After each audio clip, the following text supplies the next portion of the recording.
Now, what does Ian prize by contrast? He prizes the one regular Buzzwole, which Ooh. could matter. This matchup is different from what we've seen the Zora control deck face so far, where it's very hyper aggressive, and they're going to be taking knockouts left and right, and Isaiah might be forced to kind of play the knockout game as well. Yeah, and it looks like he's actually led with the Sableye as well, which is probably not ideally what he wants to lead with necessarily. He probably would like to say that for a later turn where the limitation actually is strongest, but it's fine as a lead because if he does see a Rainbow Energy, he can just maybe slow Ian Robb for a couple of turns whilst he does his own setup. Yeah, well, one important thing to note is that Sableye is not weak to fighting, so if Ian Robb has the Buzzwole GX and the energy and a way to retreat the Marshadow that he started, which is unfortunate, by the way, he won't be able to take a quick knockout on a Zora and then put 30 on another Zora. He'd kind of have to work for a little bit. Yeah, no, that's a very good point, actually. Now, we do see there that there was a Tapu Lele played. That Wonder Tag did grab the Cynthia. There's actually grabbed the Tapu Lele off an Ultra Ball, and I believe that's the Articuno GX that got discarded. So obviously not really for this matchup. So just gonna discard it straight away. Well, I spoke with Isaiah in Portland, which is expanded, completely different format, but he played pretty much the same deck. He was on a Zora control. He played an Articuno. His Articuno was in there for the Buzzwole GX matchup. So if your opponent loads up a big Buzzwole, because that's what they're going to do, you attach all your energy to the first one because you're not going to attack them. You're not going to trigger B-String. So they load that up, and you go, all right, Articuno GX, bring it active, Rainbow Energy, discard all your energy. I just bought myself 3 turns. So perhaps then you think he discarded it just because he doesn't know that Ian's playing Buzzwole?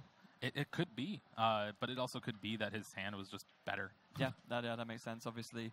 We're interested to see how many Rescue Stretcher Isaiah is playing, because if he's playing 1 or 2, which I imagine he is, then he could get that back at some point if he still needs to do that.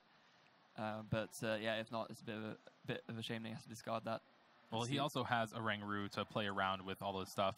This is a deck where you basically have access to your entire deck throughout the game. Yes, this is very true. And he does play the 1 Rescue Stretcher as well, so yeah, maybe perhaps he can just sort of spring that out of nowhere. Maybe even catch Ian off guard thinking, oh, it's discarded, I'm safe, and all of a sudden, surprise, Rescue Stretcher.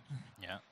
All right, and it'll be interesting. It does not look like a Guzma coming down from Ian here, so he might not even be able to attack this turn 1, and that's really what you want to do with Buzzwole. You want to make all your energy attachments count against this deck. Yeah, you really do, and Ian could just pass after drawing those cards, so Isaiah's got to be smiling about that. Yeah, well, one thing we haven't really seen from players yet is playing the game where I'm not going to really bench any Pokemon that you can counter catcher up and leave active. Well, yeah, I mean, that is the other part of it, because one of the whole strengths of the Zoroark control deck is that it has more access to cards that just stall things and buy you a few extra turns and just make your opponent waste a few more resources. But if you play smart against it, you can just limit the effects that those store cards have on you to the point where it doesn't become as much of an issue. All right, looks like getting a Zoroark GX from either Timer Ball or Ultra Ball here for Isaiah Williams. Yep. And from this, you obviously will be able to do trades, see a couple more cards, and it'll be interesting what he opts to discard here, because he's got a Power Pad, a Max Potion. Looks like a Power Pad is what he opts to discard there. Finds another Zora and a Professor Elm's Lecture. Yeah, so it was a little bit awkward there, because you never really want to discard Power Pad this early. Granted, you can bring it back, but Team Skullgrunt is a card that could surprise your opponent, especially right after turn 1, and when he lilies to draw 8. Is that... Hold on, I just need to double-check something to make sure I saw that right. Was that a Custom Catcher I saw being discarded? Yes, it is. Ian Robb is playing 4 Custom Catcher. Oh, man. So for those of you who don't know, Custom Catcher is a new card out of Lost Thunder that is very reminiscent of Puzzle Time or even past Pokédrawer, where you could play it, just one of them, you draw until you have 3 cards. Yeah. It's a pretty good effect. It is. But then if you play 2 of them, you just get to bring up one of your opponent's Pokemon for free. Yeah, it's a Pokemon catcher before the errata, or a current Pokemon catcher automatic heads. It is a very, very cool card. And wow, I think Ian's the first person we've seen playing it, actually. Yeah, I love it. This is the kind of deck where you're able to do it because you can Alolan Ninetales, just get the 2 Custom Catcher. And we see this amazing turn right here. Beast Energy, Choice Band, and the Diancie coming down with the Guzma, bringing up that Zoroark GX for the knockout. Ian Robb already down to 4 prizes. Isaiah Williams is really going to be put on the back foot here. Broken. That was but that was absolutely incredible turn from Ian. That's yeah. Wow, we really can't argue with that. Yeah, Beast Energy Prism Star is a card that just an auto include in every Ultra Beast deck. Its favorite partner is this Buzzwole GX. It does so much damage. Yeah, it does. Beast Energy essentially acting like an extra choice band when it's attached to an Ultra Beast, as well as a Rainbow Energy, actually, because once it's attached, it provides any color. Not that it necessarily matters here, but yeah, just that extra 30 damage, being able to reach for that big knockout and making even Jet Punch, going to one-hit KO territory is absolutely insane. And look at Isaiah's turn there. It was literally just attach double colorless to Slugma and pass. Yeah, really on the back foot here. Losing that Zoroark was his only source of draw power. And if you remember watching this deck, even just last round, the only draw cards they have are Cynthia. They play a full 4 Professor Elm's Lecture and a bunch of other tech supporters, but their only real draw is limited to those 4 cards without Zoroark. Yeah, exactly. And that's the whole way this deck works, is that once you have multiple Zoroarks out, you can, as you mentioned earlier, kind of see what you need every single turn and sort of pick exactly the right card to see you through. But that's really not going to be an option right now because, I mean... Buzzwole's doing 80-30 with Jet Punch right now. It's just too much damage. Yeah. Too much damage, and Isaiah's not drawing enough to actually contend against this. So it looks like he's seen something there. And this is where Ian doesn't really need to overcommit. No, he really doesn't. He has those 3 energy on that Buzzwole. That's all he needs. He could save the rest of his energy. Yeah. Custom Catcher is a good hit from Isaiah there. He was able to bring up the Diancie. Counter Catcher. Yeah, sorry, Counter Catcher, yes, so you're right. I'm sure we'll get that messed up in this game plenty more times. Yes, they do. There's a very CC, so I say, yeah. But there's the Guzma in return from Ian. So. And this is a double knockout. No Zora in play, and I would have to think this is a prompt concession from Isaiah here. He's going to draw a card just to see, just because you never know. But yeah, I don't really think. No, there it is. Wow. Wow. And that is the power of Buzzwole GX. And Ian just getting that Beast Energy off that Cynthia was insane. That's...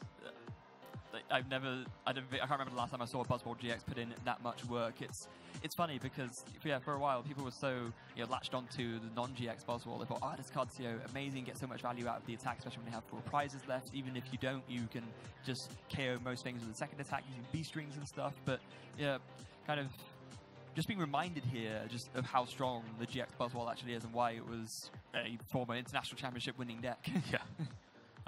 Looking to see if Ian can pull out a repeat of Buzzwole GX winning this event.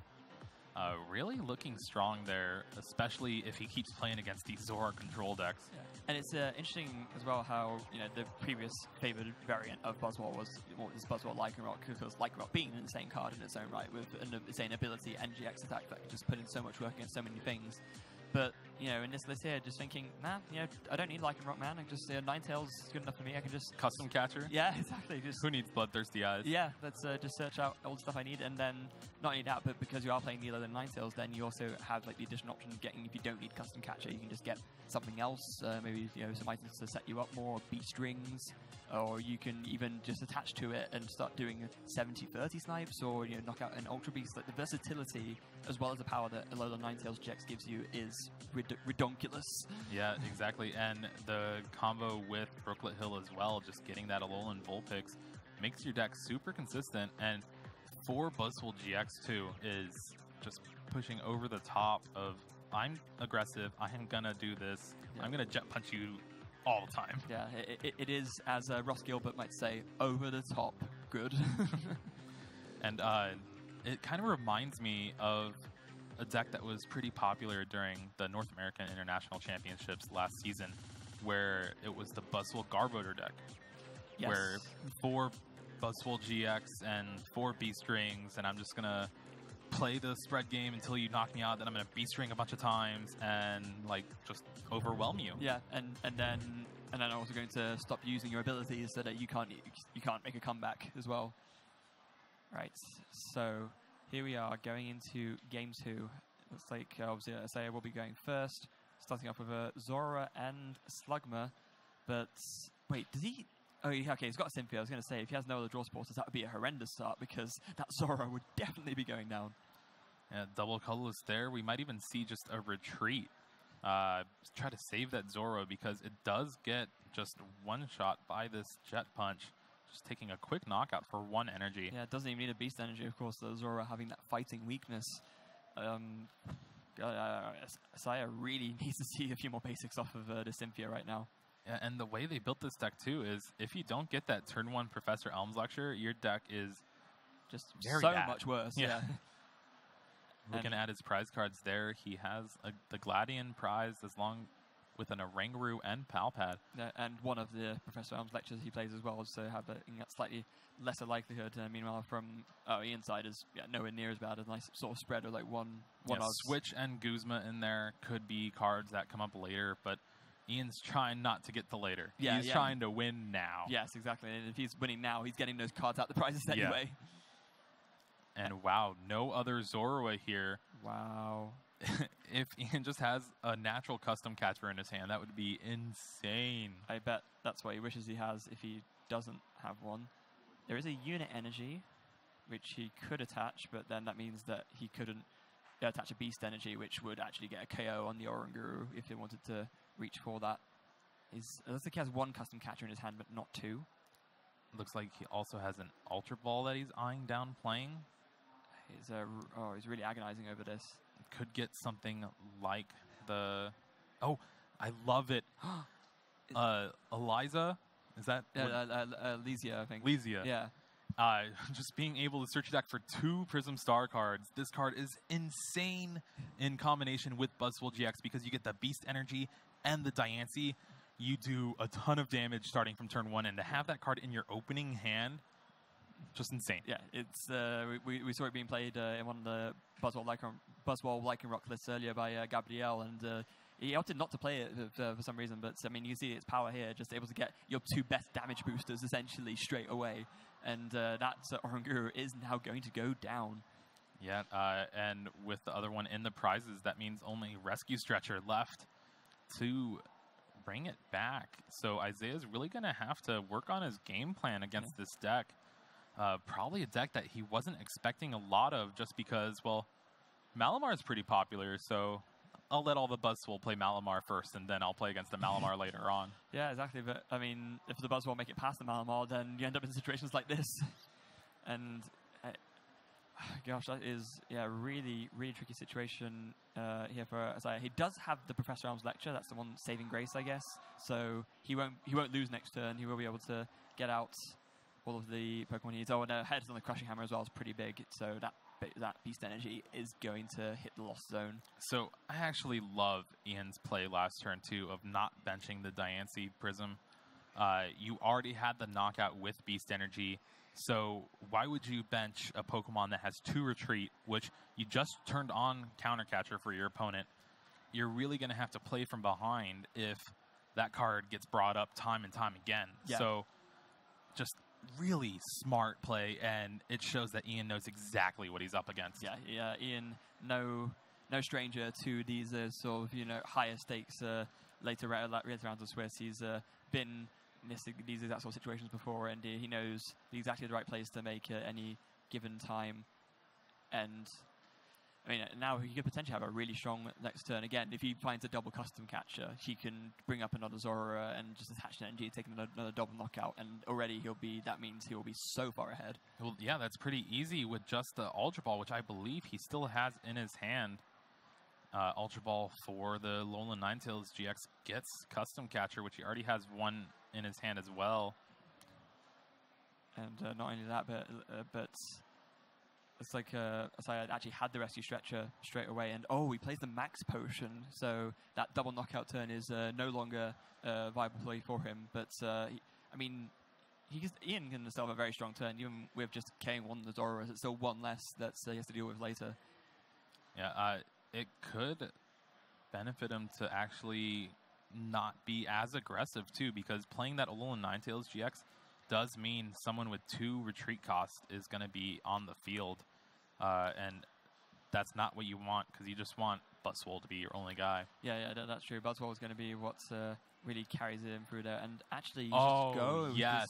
I love this play. Professor Kukui off the Wonder Tag with the Diancie in your hand and the unit energy he has as well. That is a knockout on the Slugma. Yeah. Put 30 on the Zora, and then next turn you just do the custom catcher play. Yeah, exactly. And this means that although he may not be able to stop Asaya from getting out as many Zoras as he'd like, he does prevent the smooth over from being able to pick exactly what he wants to get off the trade, which is like a really big hindrance in and of itself, and is a really great disruptive play. And showing the power of Professor Kukui there. Team Skullgrunt does hit a unit energy out of Ian's hand, but his hand is looking pretty good. I mean, he's got Alolan Ninetales. That's all he really needs. Yeah. And does... Oh, Asaya passes no as well. Zoroark here. This Alolan Ninetales will demolish Isaiah's field, taking 2 Zora with it. Goodness gracious me, this is going to be potentially a very, very swift 2-0 if Asaya does not find something next turn. All right, there is the double custom catcher off Mysterious Guidance. I love this so much. This is really... I remember when I saw custom catcher first being... And even the judges having to pick up to read it. Yeah, no, it's pretty good. Yeah, Lost Thunder introduced a couple cards with this kind of play style. There's also the mixed herbs, I believe, reminiscent of Poke Healer. Oh yes, that's very true. So another one that does more. I think if you play 2 at the same time, it heals like 90 in a special condition, doesn't it? And it's always interesting when we see cards like that being played. And is that just another pass? It is another pass. Oh, there's, no. Jet Punch. What? There's 100 damage and then 30 to the Zora on the bench, meaning another custom catcher with the Alolan Ninetales that he could play down again. He doesn't need a custom catcher. He can just announce Jet Punch again and win. But he has got an Ultra Ball. So Asaya has been saved, but I honestly think it's too little too late at this point. You can get 1 Zoroark, but like, then what, you know? Yeah, and this is... So we've seen this deck like first start out in the North American International Championships with Tord Reklev getting 2nd. And Buzzwole was very popular. Buzzwole Garb, as we mentioned before. He actually played 2 copies of Weakness Policy. This is one card that these players chose to opt out of their list because they're like, well, Buzzwole's not going to be that prevalent. Yeah. And Ian's capitalizing on that and is just a quick Jet Punch away from starting out 5-1 at this tournament with Buzzwole Ninetales custom catcher. Yeah, that is absolutely insane. I think the other important thing to mention on the Weakness Policy point, though, is that we have seen a lot more people playing Lysander Labs as well. So that is true. So maybe people are thinking it doesn't make much sense to play that if I'm going to, kind of have 2 things that are conflicting with each other. Sure, I can just not use one or the other depending on the matchup, but I just don't have the space. That's probably the logic behind that one. But yeah, either way, just wow, like that's... There's no way that this Buzzwole's getting carried next turn. So even with all of this, all Ian needs to do is find another Alolan Ninetales to go double custom catcher win, like you said. Yeah, and it's looking like a counter catcher in Isaiah's hand could prove fruitful for him, bringing up the Diancie, but then that opens up Guzma as an out. Yeah, so it's just not great no matter which way you stir it. So in this situation, you really don't want to scoop. There's so much time left, and this is your last game. You're down to your last 2 prizes for your opponent. You really got to try to do everything you can to steal a victory away. Yeah, you lose literally nothing. Even if it's like a 0.00001% chance that you win, there's no reason to concede at this point, especially because you're already a game down, and like you said, there's so much time on the clock. So it'll be interesting. He chooses to use the custom catcher on the Diancie. The counter catcher. Yeah, see, I told you I'd do it. See, now we're even. But that opens up Guzma as an out. That means Tapu Lele, if he plays more than... Yeah, he plays the 2 Tapu Lele, so that opens up Tapu Lele, that opens up Ultra Balls, that opens up really anything that gets those type of cards. It even opens up Alola Ninetales to get Ultra Ball, Ultra Ball to get Tapu Lele to get Guzma. Yeah, I would be shocked if he didn't have the win here, to be honest. I think he's just going to make sure maybe just there's energy choice there. Choice band. Switch. And then a Cynthia. All right, so he still needs Custom Catcher to take the game this turn, but it's still looking very good for him. Yeah, because, I mean, all he needs is the Alola Ninetales. So either that or just naturally draw the 2 Custom Catchers. It's the odds Wouldn't that favor. be a way to win it? Yeah, I'll draw my 2 Custom Catchers. Yeah, that would be an incredible way to win it. Let's see here. Cynthia for 6. Does he hit it? 3, 4, 5, 6? Oh, no. No, it looks like a couple B-Strings. Those are cards that you're never going to use in this matchup. No, never. I mean, it is the thing, though, of, even regardless of anything else, Ian is still in such a favourable position that it almost doesn't even matter. This Buzzwole still isn't getting KO'd next turn. There is no way that Asaya can do enough damage to KO it. So, yeah, Asaya is so stuck at this point that I would say I'll do something ridiculous if he wins, but knowing Pokemon, I'm not willing to go that far on that risk. Yeah, really, his only out probably is a big Articuno GX play to try to buy himself a little bit more time, maybe in combination with something like a Team Skull Grunt to really just get all the energy options out of Ian's hand and field. But that's asking a lot, especially when you only have 2 Zoroark in play. Yeah. You need to see the Rainbow Energy, the Articuno, and a way to get the Tapu Lele out of the active. Well, the Articuno has Legendary Ascent. Oh, yes, it does. It can bring itself active, yeah. But so he needs the Articuno and a Rainbow Energy, essentially.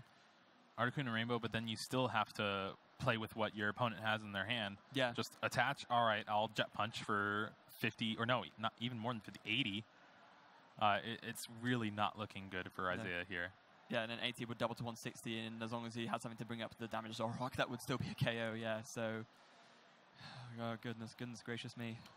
Oh, no, I think he traded into 2 Zoroark GX. That's the Articuno in his hand, right? Yeah, there is the Articuno. Bring it up. Legendary Ascent.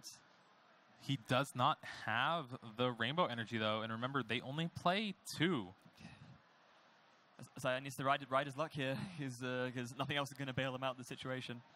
I forget if it was game 1 or this game, but he prized a Rainbow and a double colorless. That's, I mean, if that's this game, then... I think it was game 1. Yeah. But this is going to be a big Cynthia from Isaiah here. He needs a lot of help. Yeah, he needs a lot of help, and again, like you said, even if he has the perfect turn this turn, there's still so much Ian can do to win, especially because his hand wasn't disrupted. It's just not good shape. Yeah, so no Rainbow in the prizes for Isaiah there. So he does have a little bit of good chance to hit off Cynthia and maybe 1 trade left. And there is the Rainbow Energy. Wow. Even has a Max Potion as well. Could be something that would prove useful. He could not have asked for a better Cynthia draw if he tried. That is exactly what he needs to see. There's Rainbow. There it is. Rainbow. And we will see a Cold Crush GX. Discard all energy from both active Pokemon. One of the ways that you really combat this Buzzwole GX. And I don't know if we're going to see a 6-1 comeback, but it's possible. He's agonizing a lot over this Max Potion. That's interesting.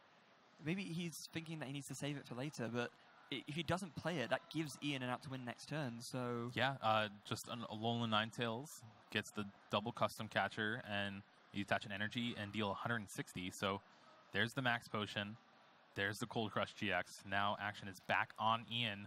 Yeah. So that was the perfect turn that Asaya needed to not lose, essentially. And so now he can maybe make some semblance of an attempt at a comeback. But now, again, Ian just attaches 1 energy, and the pressure is already somewhat back on. Yeah, 80 damage right away, and it actually, with the 10 damage from the Rainbow, would take a 2-hit knockout on Articuno GX with 170 HP. Wow, it would as well. I think that's why he was probably agonizing the Max Potion, because he's like, well, I'm going to probably hit the Max Potion this Articuno next turn anyway. That all makes sense now. Yeah, gosh, that's no matter which way Isaiah played it, he would have had some chance of like losing out regardless. I think at this point, you just I don't even know what I'd do if I was in that situation. It is thinking about it that way. It is a very tough call to make. But of course, these high levels of Pokemon are full of these sorts of tough calls, and you got to decide one way or the other. And that's why these guys are up there and we're back here. Yeah, I guess so. All right, so there it is. Jet Punch, 80 damage, 30 on probably a Zoroark. Yeah, because again, that would put it in range for. I don't know if Ian plays any more Kukuis, but if he does, then that with a Jet Punch would be That'd be enough. great. Yeah. So, back to Isaiah, and he's got a couple of Professor Elm's lecture he can use as trade fodder. So yeah, we also see Crushing Hammer as well. I believe 2 copies, so he can hit one of those, get rid of the energy, but then just an energy off the top would seal the victory. It's not good no matter not good no matter which way you look at it. What is he going to do? He has got 2 Crushing Hammers, so he actually has 2 chances at hitting this one. Then he gets up the heads. Cool. So again, that's sort of at least part of the way he needs to go in order to try and just stop himself from losing here. Didn't even need to play it. He had the Plumeria as well, which he could have played if all else failed. So that energy was going regardless. All right, Isaiah using Brooklet Hill, checking to see what resources he has left in his deck. It's always something that you should do. Just having the access to free information, even if you look through your deck from your first Elms and you memorize your prizes and know what to do, you're playing a very intensive game. You're a control deck that's always going to be playing from behind, and you're gonna probably forget well, do I have 3 Crushing Hammer left, or do I have 2? Okay, well, let's make sure. It's just free to use. Why not use it? Yeah, absolutely. That is I'm sure that is what will be going through Isaiah's mind right now. That, and what do I do about this Articuno in the active? Because there are pretty much no more healing cards available to Isaiah, and that makes that Articuno such a liability.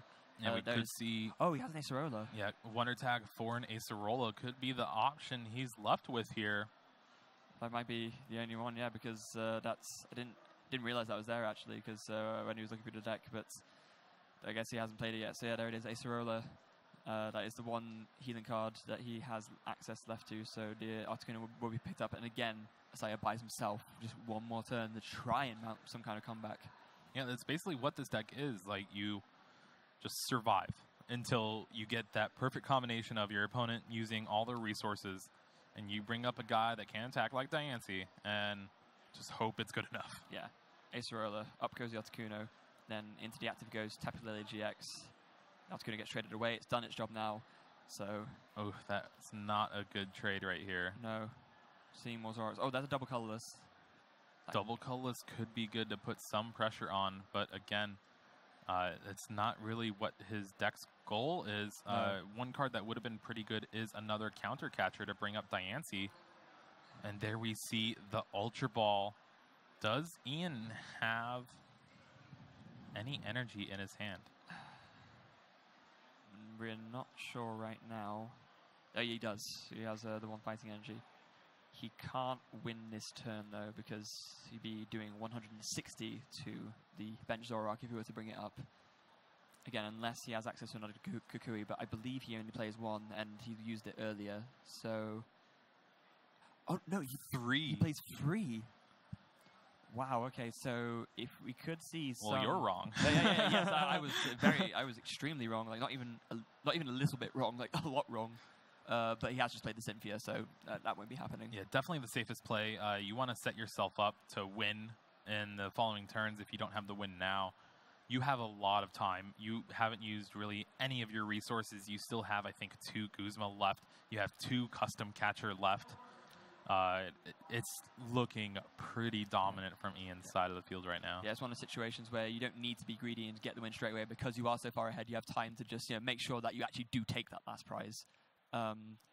There goes... And you're still putting pressure on. You're doing 80 damage to the active Tapu Lele. That puts it in range of a Professor Kukui for a Jet Punch knockout next turn. Meaning Isaiah's going to have to heal his guys every turn. Well, actually, no. Now he doesn't. For the Zoroark, he doesn't even need a Kukui anymore. But he would for the Lele, wouldn't he? Because that would then be 100. Yeah. So 2 things now, which are in very easy range of KOs and more threats that Asaya has to deal with. He just keeps. He can do some explosions, he can do Acerolas, but I just don't know if he has access to any more. Yeah, and one card that's been missing from Isaiah's side of the field is the Lysander Lab Stadium. Ian playing 3 Brooklet Hill, just naturally winning the Stadium War, as we call it. Yes, so the Brooklet Hill will always be the last one that stays, even if Ian plays the Brooklet Hill first, for example, and then Asaya counters with the Lysander Labs because he only plays 2. Again, that Stadium War is almost always going to be in Ian's favor. And now, granted, that's different if Isaiah's deck does what it does and resource management, trade, do all that stuff. But he's put there was so much pressure put on him that's never really his game plan. No, it can't be, because if he at any point does, especially now, if he does resource management, Ian just fetches Kukui and wins the game because he only has 1 prize left to take. It's there's another Crushing Hammer, another important one. Is going to be no, that is a Tails. Oh no. He does have access to a Plumeria in his hand, as well as a custom counter catcher. See, I'm telling you. Yeah. That's looks like Plumeria is going to be the play. But that'd be pretty much every card that he has in his hand, other than a double colorless. Yeah, it would. Plumeria discards the fighting energy. Does he play the counter catcher? No, I got it right first time. Yeah. Discard retreat into the fresh Zoroark. Oh, ops, not okay. Taking away the straight route to victory for Ian by knocking out that Alolan Vulpix. But it looks, the way he's playing, he has to have Guzma in his hand. Yeah. Yeah, and there's the Tapu Lele for the Guzma.